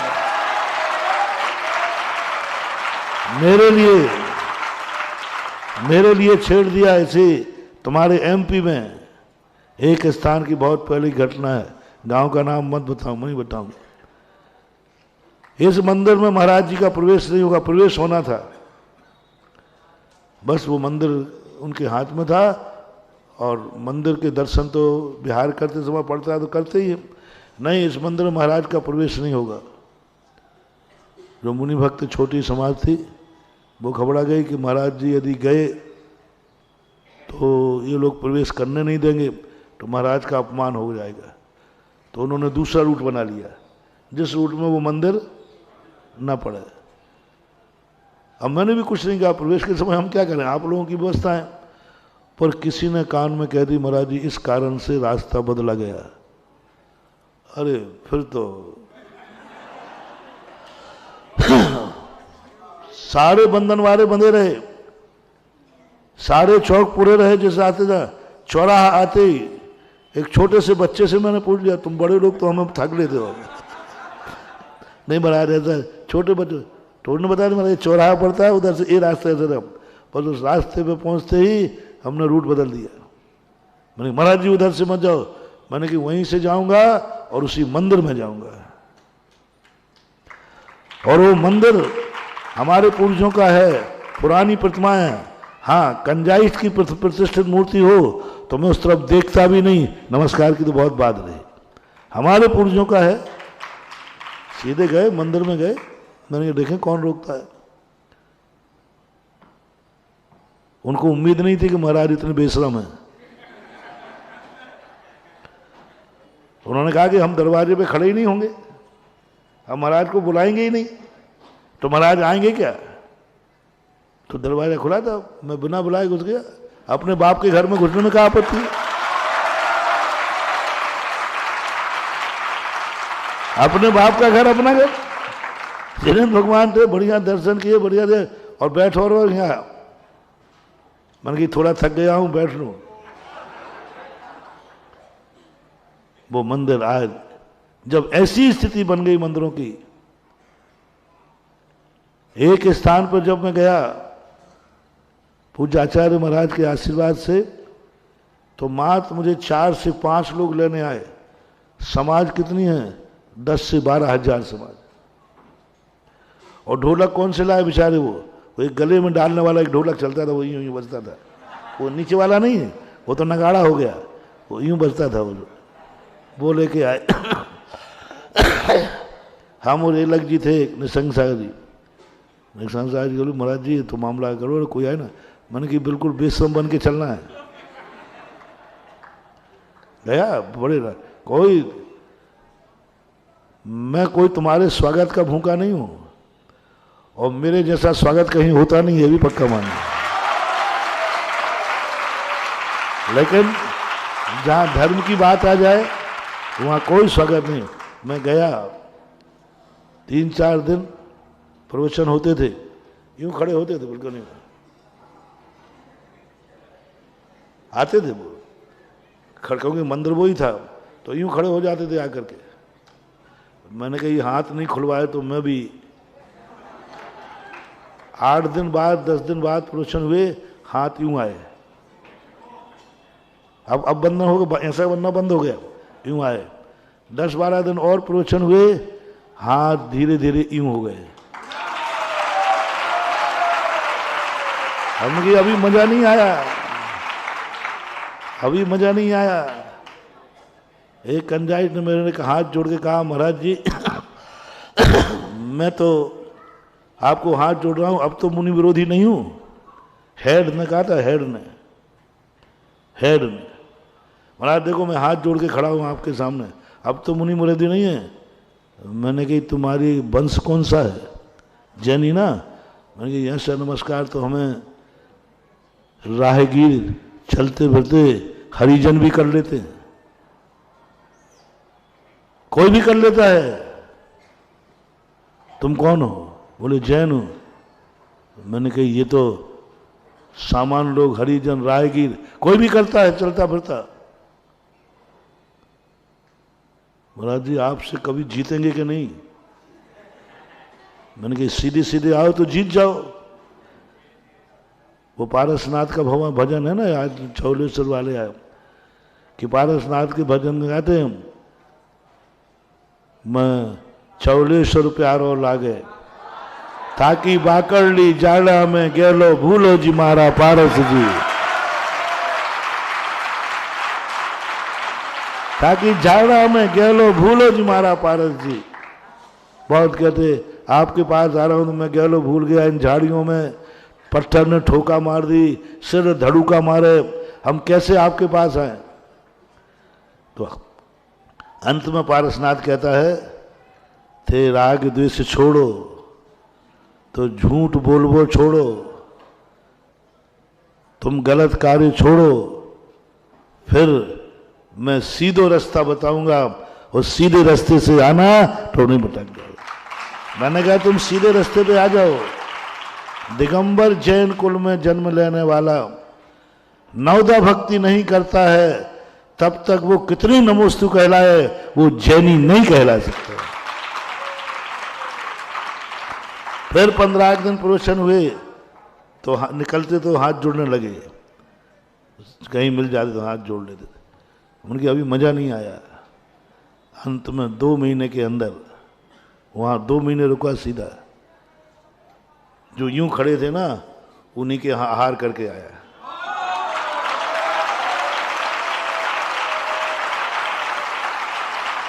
मैंने कहा अभी मजा नहीं आया, मैंने कहा अभी मजा नहीं आया, अभी तो प्रतिशोध लेना है। 10,000 की बस्ती में 5 लोग लेने आए, अभी ये तो प्रतिशोध बाकी है। 2 महीने के अंदर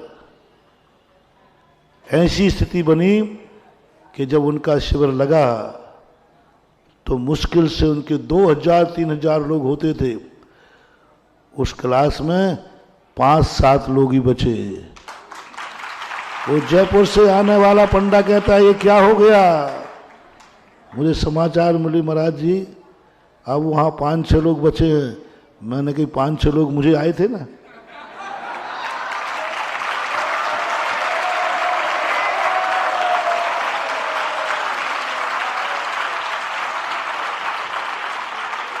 आज साधु तुरंत नहीं बोलता लेकिन रख लेता है। हमारे पूज्य आचार्य महाराज कभी वो अपन कुछ भी करते, वो कुछ नहीं बोलते, मौका का इंतजार करते हैं, और फिर मौका पड़ जाए अच्छा अरे महाराज को तो इतने दिन की बात याद है।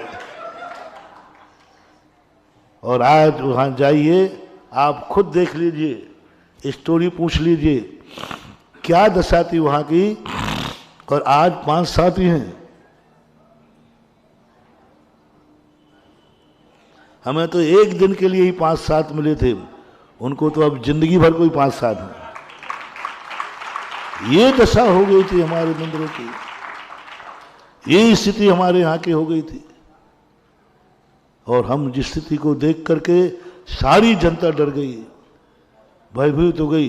एक अभियान चलाया, समय सार बाहर निकालो।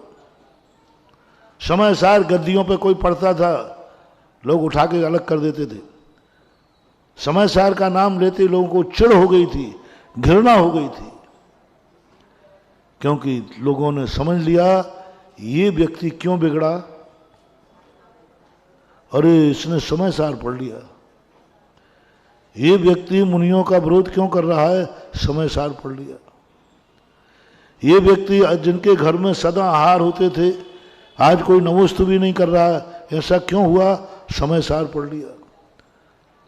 ये व्यक्ति मंदिर पूजन में अभिषेक पूजन करता था, क्या हो गया, समय सार पढ़ लिया। सारा आरोप किस पे लग गया, तो लोगों ने समय सार को हटाना शुरू कर दिया।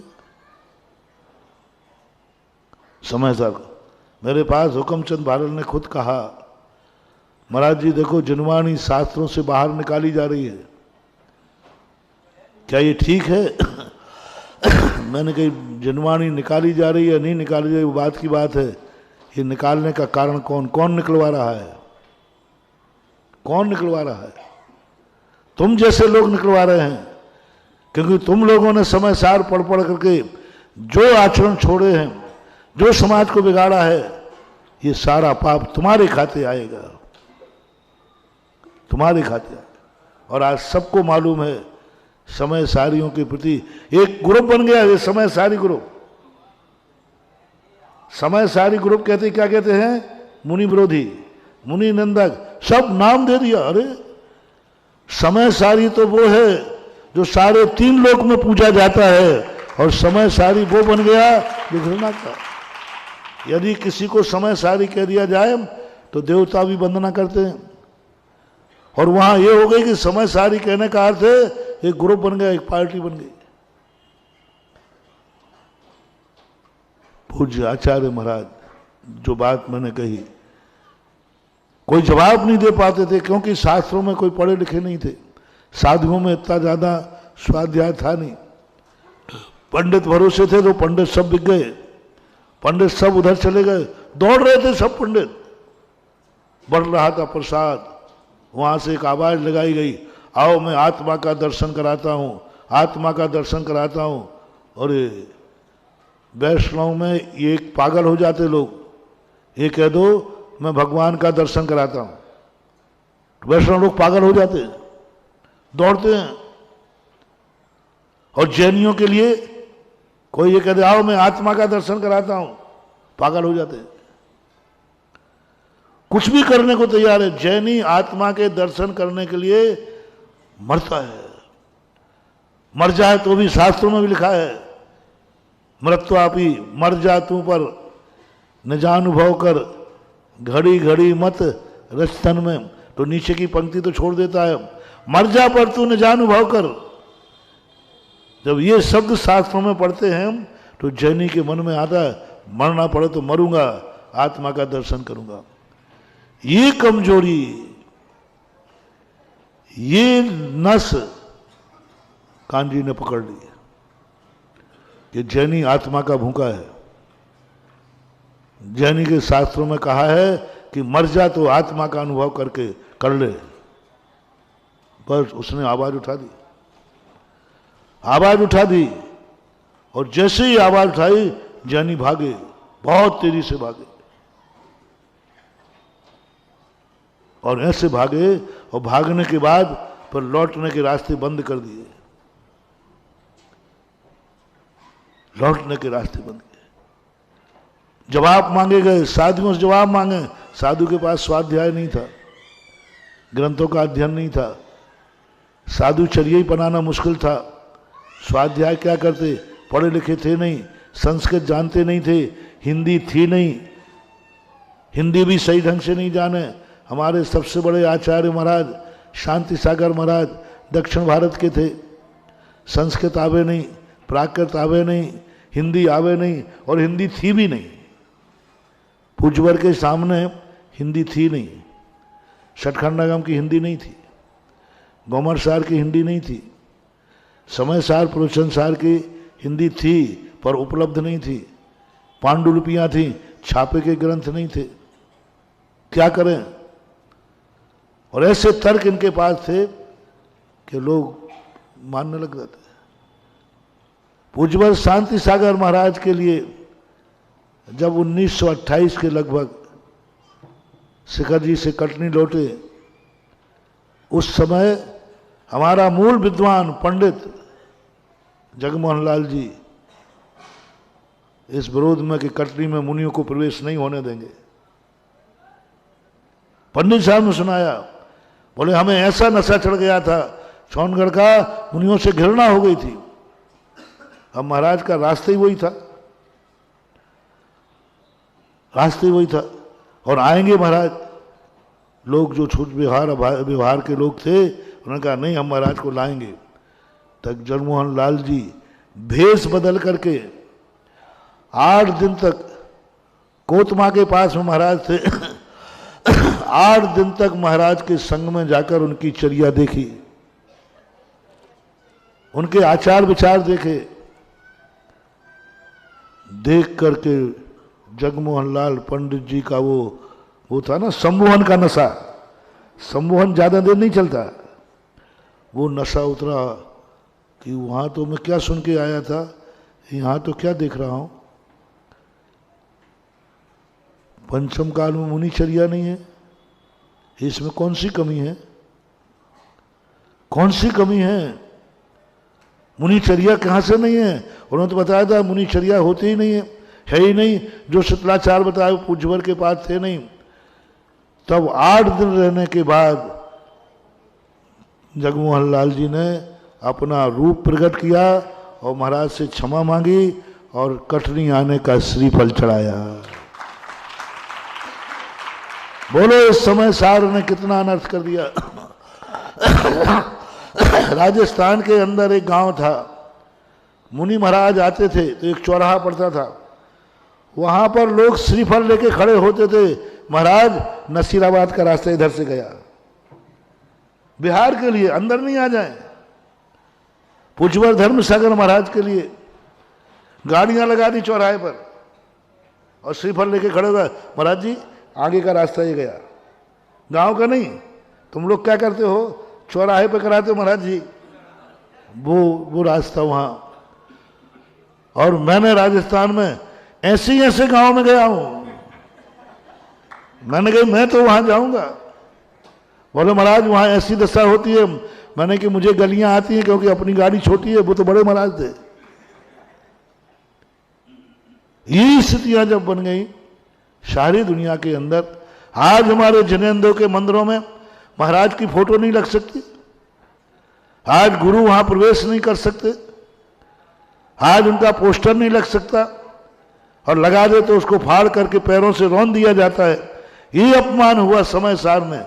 समय सार ने, पढ़ने वालों ने इसी समय सार के कारण से मुनियों के पोस्टर फाड़कर पैरों से रौंदे गए। ये चीजें जब लोगों को पता चली तो सामान्य जन ने कहा निकालो समय सार को ऐसा। तब हमारे पूज्य गुरुदेव आचार्य महाराज ने सबसे ज्यादा स्वाध्याय पर ये बात पूज्यवर ज्ञान सागर महाराज ने पकड़ी। ताराचंद जी गंगवाल वगैरह थे, उस समय आचार्य श्री नहीं थे, वो स्वाध्याय में सुनाते थे। ज्ञान सागर जी कहते थे तुम लोग कुछ नहीं कर पाओगे, अल्पसंख्यक में आ गए हो तुम्हारे मुनिराज का विहार करना मुश्किल हो जाएगा, स्वाध्याय करो स्वाध्याय। देखो वो लोग कितना स्वाध्याय कर रहे हैं, स्वाध्याय करो।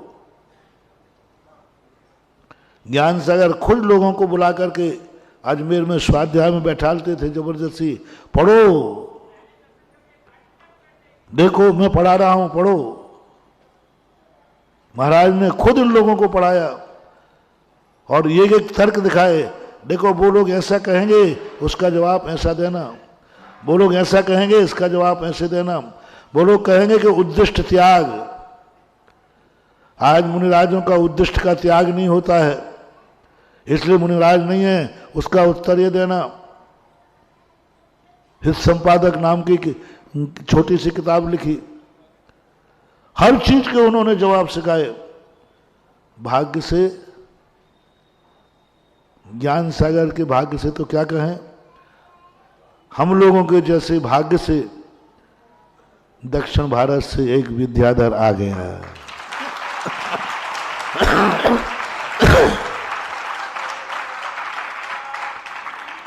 और उस बालक के लिए पूज्यवर ज्ञान सागर महाराज ने यही सिखाया, न्याय सिखाया, सिद्धांत सिखाया, उनका स्वाध्याय पढ़ो पढ़ो, अध्ययन, इतना अध्ययन कराया कि तुम्हारे पर हर प्रश्न के जवाब देना आना चाहिए। हमारे आचार्य से ज्यादा पढ़े लिखे नहीं है लौकिक में, शायद नाइन्थ के है, नाइन्थ पढ़े हुए, लेकिन आचार्य ज्ञान सागर महाराज इनके वास्तविक गुरु थे और उन्होंने इतना ज्ञान दिया, इतना ज्ञान दिया कि आज पूज्य गुरुदेव के पास हर प्रश्न का जवाब है। आज ऐसा कोई भी जवाब नहीं है जो हमारे पूज्य गुरुदेव ना दे सके। आज जिनकी वाणी के ऊपर डीलेट पीलेट करने वाले लोग भी कहाँ लगते हैं, आज हिंदी पढ़ने वाले भी वो हिंदी नहीं जानते जो हमारे पूज्य गुरुदेव जानते हैं। आज बड़े बड़े साहित्यकार भी वो अलंकार नहीं जानते हैं। पूरे कोश उठा के देख लो, ऐसे ऐसे शब्दों की परिभाषाएं बनाई जो कोश में ही नहीं मिलती हैं। स्त्री की पर्यायवाची सारे कोश में ढाल लो, कहीं नहीं मिलेंगे, मूक माटी में मिलेगा। ऐसे ऐसे नए अर्थ लिखा दे। शास्त्रों में लिखा था नारी का दूसरा नाम है दुहिता। क्या नाम है? दुहिता, यानी दो हित करती है, पीहर का और ससुराल का। आचार्य ने लिखा त्रिहिता। अब त्रिहिता ढूंढते रहो, कौन से कोश में? कोई कोश में नहीं मिलेगा, मिलेगा तो आचार्य महाराज के कोश मिलेगा। त्रिहिता उन्होंने व्याख्या की, दोनों को तो संभालते ही है, और आर्य का दीक्षा ले ले तो मोक्ष मार्ग त्रिहिता। ऐसे बहुत सारे शब्द हैं जिन शब्दों का व्युत्पत्ति करक आज बड़े बड़े साहित्यकार माथा टेकते हैं। ये पूज्य ज्ञान सागर महाराज की जयंती, तुम अध्ययन करो, स्वाध्याय करो, तुम्हारी उम्र अभी छोटी है, तुम्हें बहुत जीना है और बहुत संघर्ष आएंगे, ऐसे ऐसे लोग जवाब सवाल करेंगे, वो सब सिखाया। और आचार्य महाराज ने जो बीड़ा उठाया, लोग देखकर दंग रह गए। कांजी की तरफ मुड़ने वाला पंडित कैलाश चंद्र जी शास्त्री, प्रकांड विद्वान, प्रकांड विद्वान, इतना विद्वान कि प्राकृत को ऐसे पढ़ता था जैसे हिंदी पढ़ते हैं। मैंने पंडित जी साहब को देखा है, हिंदी जैसी, बट वो जैसे अपन लोग हिंदी पढ़ते ना, ऐसे वो पढ़ते प्राकृत थे, बोलते हिंदी थे। पढ़ क्या रहे हैं? आंखें से क्या देख रहे हैं? प्राकृत, और मुंह से क्या निकल रहा है? हिंदी। ओ, हम लोग उनके यहां से देखते थे बैठे बैठे, कुछ आता था। ऐसा ज्ञान भी होता है क्या? वो विद्वान सोनगढ़ की तरफ मुड़ गया, और सोनगढ़ गए वो। भागचंद सोनी थे, उन्होंने एक बार उनसे कहा, और जगमोहन लाल जी से भी कहा कि एक बार हमारे महाराज के पास आओ। बोले क्या है महाराजों के पास? क्या है? गंडा ताबी टोटका वोटका, इनके अलावा क्या है? कोई स्वाध्याय तो है नहीं, कोई चर्चा तो है नहीं, क्या करूंगा उनके पास बैठ करके? वही त्याग म्याग कराएंगे कि ये त्याग कर लो, वो त्याग कर लो। ज्ञानी गुरु मिले तो बाता मैं करा, एक राजस्थान में बाता है। ज्ञानी गुरु मिले तो बाता मैं करा। कहाँ? उन्होंने कहा आओ तो सही। शेठ जी भी उसी तरफ झुके हुए थे, पर आचार्य श्री को देखकर ज्ञान सागर महाराज ने शेठ जी को बदला था, बुलाया। पूज्य आचार्य महाराज, ज्ञान सागर महाराज उस समय जा चुके थे। हमारे आचार्य महाराज किशनगढ़ में थे। 3 दिन तक किशनगढ़ में पंडित साहब रहे।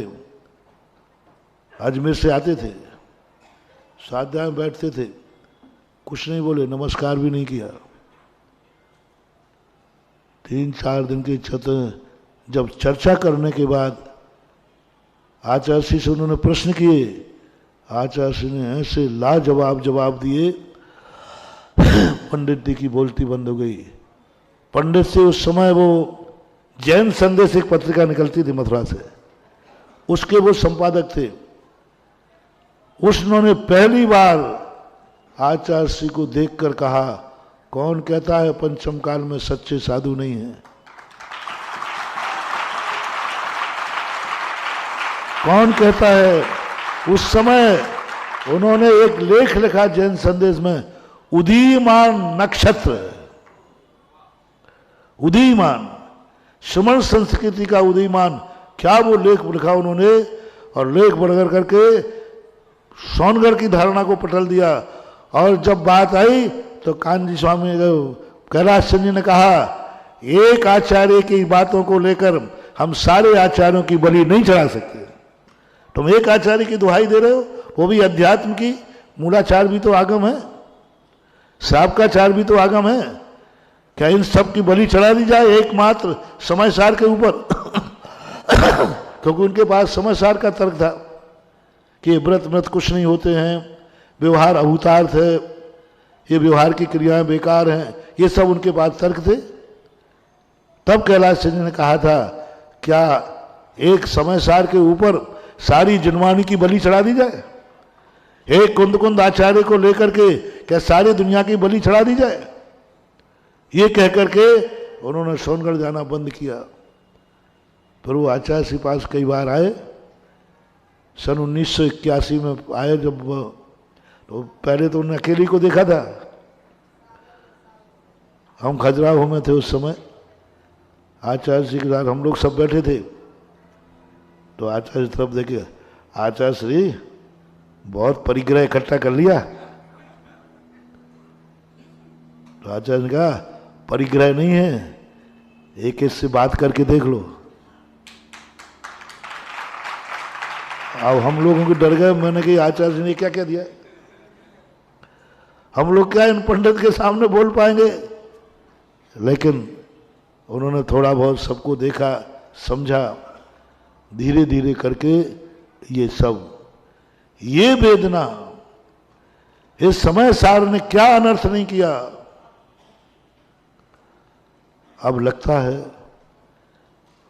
समय सार ने अनर्थ नहीं किया, समय सार गंदे हाथ में पहुंच जाने पर समय सार पे आरोप आ गया। कुंद स्वामी ने लिखा, रास्ता कभी लूटता नहीं है, रास्ते के किनारे वाले लूटते हैं। बदनाम क्या होता है? रास्ता होता। लूटा किसने है? पता, अरे भाई वो रास्ता लुटेरा है। अरे मैंने कही परम पूज्य समय सार, परम पूज्य कुंद स्वामी, ये लुटेरे नहीं हैं, ये गंदे नहीं हैं, ये गंदे व्यक्ति के हाथ में चला गया, ये गंदे आदमी के हाथ में चला गया। इसलिए मंजिल मंदिर कितने भी पवित्र कर लो महानुभाव, मंदिर में आने वाले रास्ते यदि गंदे हैं तो मंदिर कितना पवित्र रहेगा? कितना भी तुम पवित्र कर लो, लेकिन पढ़ने वाले यदि गंदे हैं तो कहां से रुक पाएगा? ऐसे ऐसे उनके जवाब होते हैं। इन्होंने ऐसे ऐसे जवाब दिए। एक तो मैं फॉर एग्जाम्पल देता हूं, एक जोक है, कैसे बड़े आदमी को प्रभावित किया। क्योंकि बड़ा आदमी त्याग म्याग नहीं जानता है। आज जैन धर्म का संकोच होने का मूल कारण क्या है? त्याग, आचरण। ये कोई नहीं जानता। और धर्मात्मा सब बनना चाहते। एक राजा था, मांसाहारी था, लेकिन स्वाध्याय प्रेमी था। लेकिन वो जो करता था उस पर जो तुमने आक्षेप किया तो तुम्हें गद्दी से उतार देगा। तो पंडित जी कहते भाड़ में जाए, तू नरक में जाए, हमें तो खुश करना है। तो वे खुश कर देते थे। एक दिन क्या हुआ, पंडित जी कहीं बाहर गए, तो उस राजा का तो स्वाध्याय का नियम था, स्वाध्याय यानी पढ़ने का नियम था। तो बेटे तू चला जाना। अब बेटा गया तो उस पर क्या निकला, उस पर क्या निकला कि एक कण मात्र भी जो मांस का खावे वो नरक जावे। एक कण मात्र भी खावे। राजा छोकरा कहेंगे पंडित का छोकरा नहीं होता, गर्दन उड़ा देता। तेरे बाप ने आज तक नहीं कहा। बोले साहब इसमें तो यही लिखा है, उठ जाए यहां से। चला गया।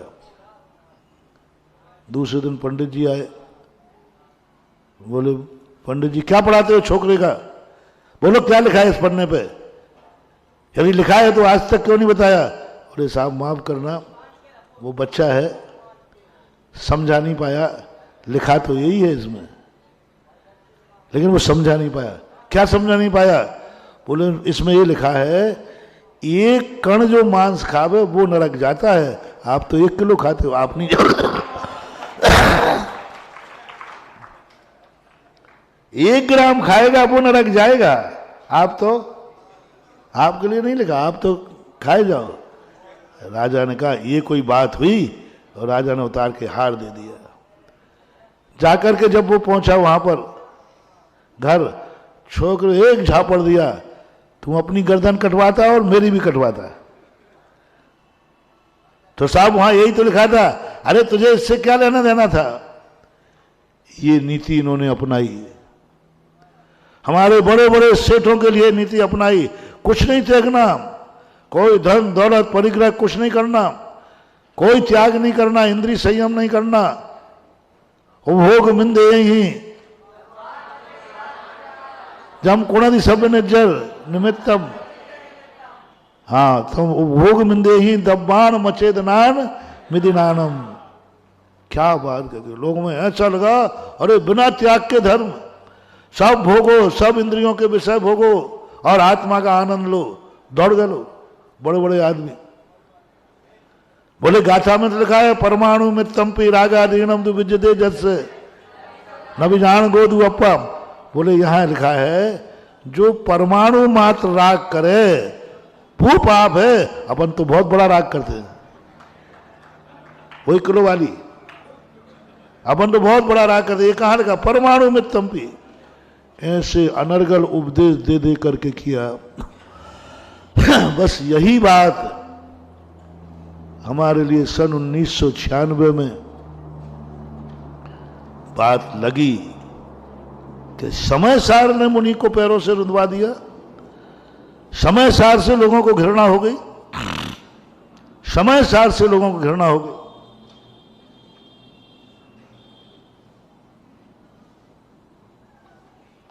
समय सार का नाम सुनना पसंद नहीं करते।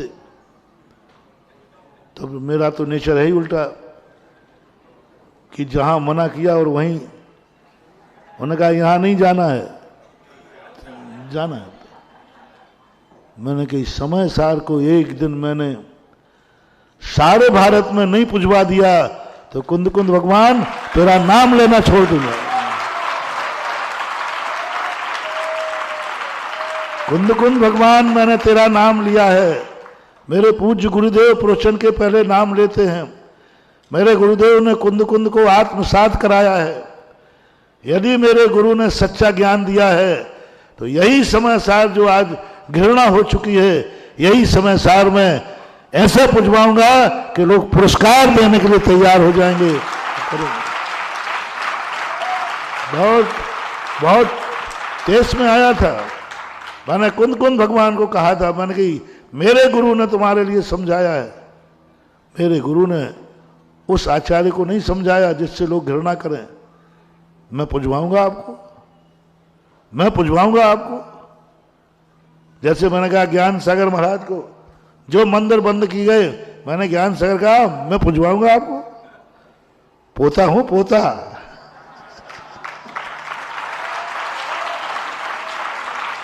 बस वही देन है महानुभाव। चोरी करना पाप नहीं है, चोरी करने से रास्ता जो बदनाम होता है वो महापाप होता है। तुम क्या गलती कर रहे हो, इतना बड़ा पाप नहीं है। तुम्हारी गलती से मार्ग दूषित होता है।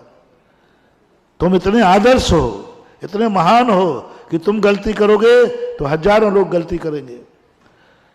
हम कितने भी गलत हो जाएं, मार्ग को कभी गलत नहीं होने देना। मार्ग की सुरक्षा करो। समय सार हम पूज्य बने या नहीं बने, समय सार की पूजा कराना है। समय सार को पूजा नहीं बनाना।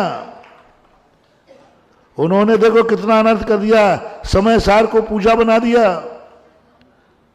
मैंने कहा अरे मूर्खो, तुम जिस चरणानुयोग की निंदा करते हो, द्रव्यानुयोग सबसे ऊपर है।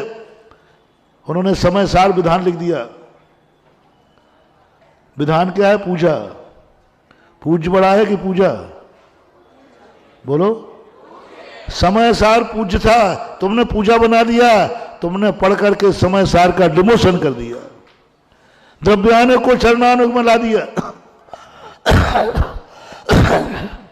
द्रव्यानुयोग को चरणानुयोग में ला दिया। समय सार विधान, प्रवचन सार विधान, तत्वाशुद्ध विधान। अरे ये किसने कह दिया? ये पूज्य हैं, पूजा नहीं है। पूजा थाली में बैठती है, टेबल पर। पूज्य सिंहासन पर बैठता है, वेदी पर। दोनों में कितना अंतर है? पूजा भक्त की पर्याय है और पूज्य भगवान की पर्याय है। पूज्य भगवान की पर्याय है और पूजा भक्त की पर्याय। पूजा टेबल पर बैठेगी और पूज्य सिंहासन पर बैठता है। समय सार की पूजा करना और समय सार को पूजा बनाना। मैंने कहा ये तो समय सार के भी मीत नहीं हुए, ये तो समय सार का भी डिमोशन कर रहे हैं। समय सार को भी चरणानुयोग में लाके पटक रहे हैं, नीचे उतार रहे हैं। सारे ग्रंथों को नीचे उतार दिया।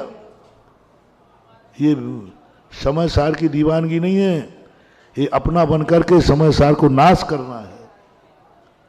ये अंग्रेजों की नीति थी, ये वास्को डी गामा की नीति थी कि जितनी ऊंचाई है उनका प्रशंसा करके उनको धीरे से लत्ती मारो, नीचे गिर जाए। समय सार को पूजा बना दिया, इससे बड़ा पाप क्या होगा?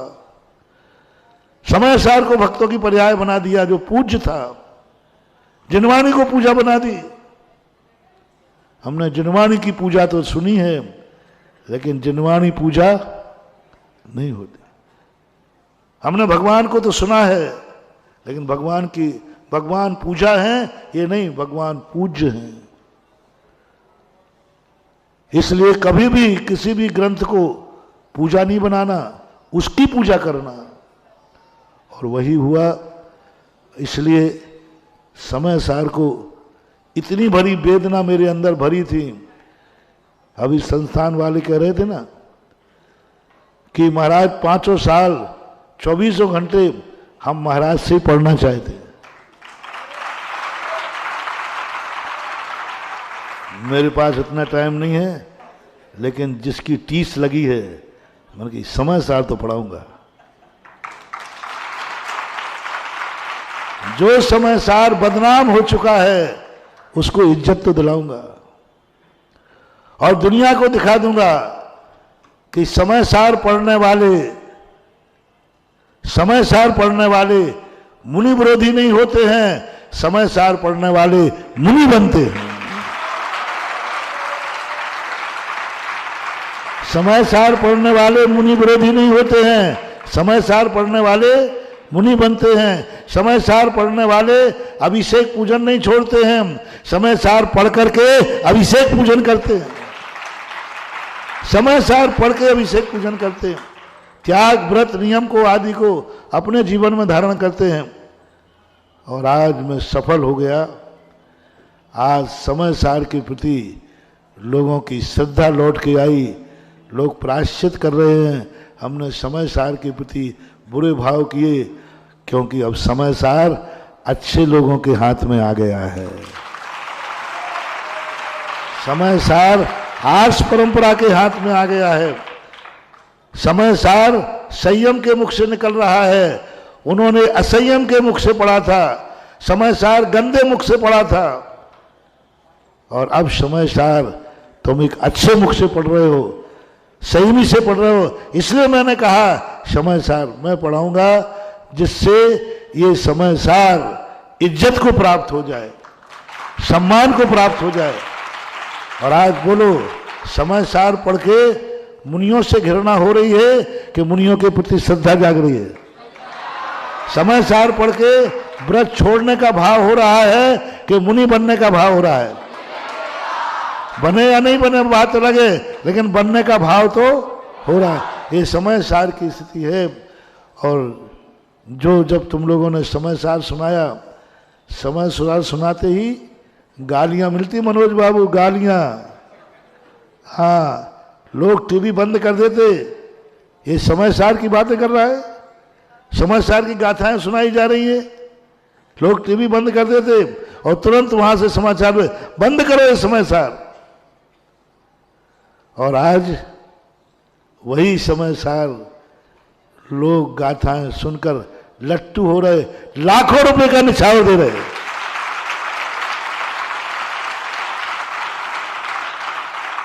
यही समय सार की क्लास की प्रशंसा मैं सुन सुन करके थक रहे। मोबाइल हाउसफुल हो रहा है, वो क्या बाहर से बोलते क्या, सुन सुनकर थक रहे। लोग लाखों पुरस्कार दे रहे कि ओहो समय सार की गाथाएं इतने छोटे छोटे बच्चों ने सुना दी। समय सार की गाथाएं, समय सार पर स्वाध्याय कर रहे हैं, समय सार पर प्रवचन हो रहे हैं। बोलो, आज भारत का कौन व्यक्ति है जो इस शिविर को देखकर गदगद नहीं हो रहा है?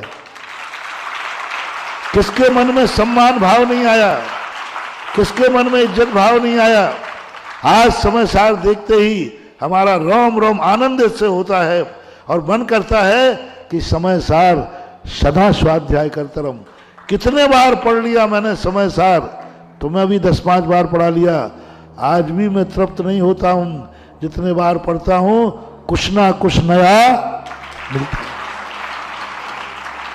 और आप लोग भी कैसेट उठा के सुन लो पहले की, कुछ उदाहरण तो टकरा जाएंगे, शब्दार्थ टकरा जाएगा, लेकिन भावार्थ, हाँ शब्दार्थ टकराएंगे और उदाहरण भी, लेकिन भाव समय सार है भी ऐसी चीज, जितने बार पढ़ो कभी अघाने वाला नहीं है।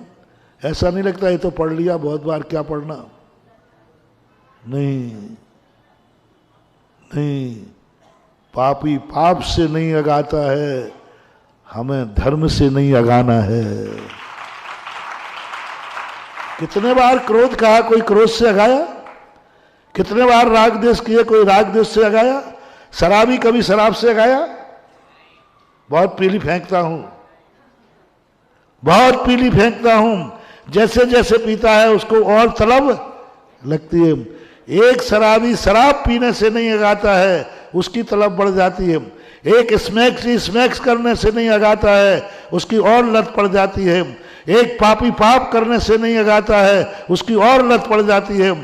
अपन लोग धर्मात्मा हैं, समय सार पढ़ने के बाद ऐसा व्यसन लग जाए कि 100 बार भी पढ़ें तो हमें अगाना नहीं चाहिए। 100 बार पढ़ें तो भी हमें अघाना नहीं चाहिए, ये तो मैं पढ़ चुका हूं। नहीं, तलब और लगना चाहिए, और लगना चाहिए, 101 बार और पढ़ूं। यदि ऐसी लगन से पढ़ोगे तो महानुभाव बहुत आनंद आएगा, बहुत अच्छी चीजें हैं। मैं क्या करूं, मनोज बाबू ने छेड़ दिया और मैं छिड़ गया